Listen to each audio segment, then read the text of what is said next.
Welcome to Spellcast, a game developed by Team XYZZY for advanced game design in IAT.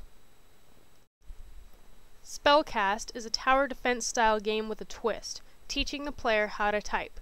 We wanted to create a game for children and adults alike that would be easy to understand and act as a tool for teaching how to type correctly. This game can be used as either a learning tool or a practice tool. As derived from the title, the user will control a wizard defending themselves from oncoming hordes of enemies by casting spells or summoning minions.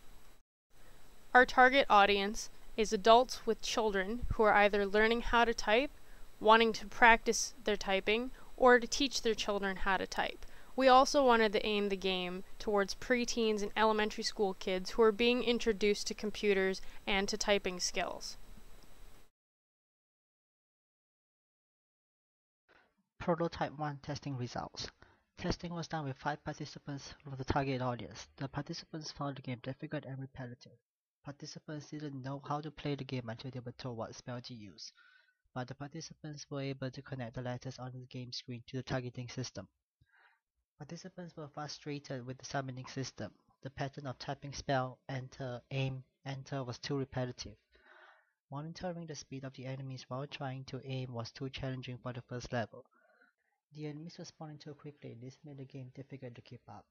Some participants enjoyed the game, but they did not understand how typing just one word would improve typing skills. Participants also sometimes forgot whether or not they had cast a spell. Many participants were focused on the right side of the screen expecting enemies to spawn. The trees on the right side were distracting. It's not obvious enough if the right side was blocked off. From the first prototype testing, that some users suggested that the words they type should be abstract rather than set words, and they want to see a list of word spells available for them to see so that they will know what options they have, and also that they want to know the indication spell has been acquired, indication that spell has been cast to confirm to user. And also, they don't want to hit the enter key to require to cast the spell, and they want to add more keywords to the spell list so that the game is more dynamic and interesting. Our analysis of our first prototype provided 3 basic plans of attack. We wanted to make more spells so that way the player would have a more dynamic play experience. We also sought to reduce the difficulty of the game by reducing the amount of enemy waves. Third, we wanted to remove the second enter keystroke, which was used during spellcasting. This second enter keystroke wasn't part of the HLD, so we decided that it should be removed for our next prototype. We also sought to improve affordances, such as hiding the targeting letters when they're not in use, and removing the right home row targeting letters completely to show that you're not using them in our first level. Reducing difficulty would be achieved by increasing the speed of the spells.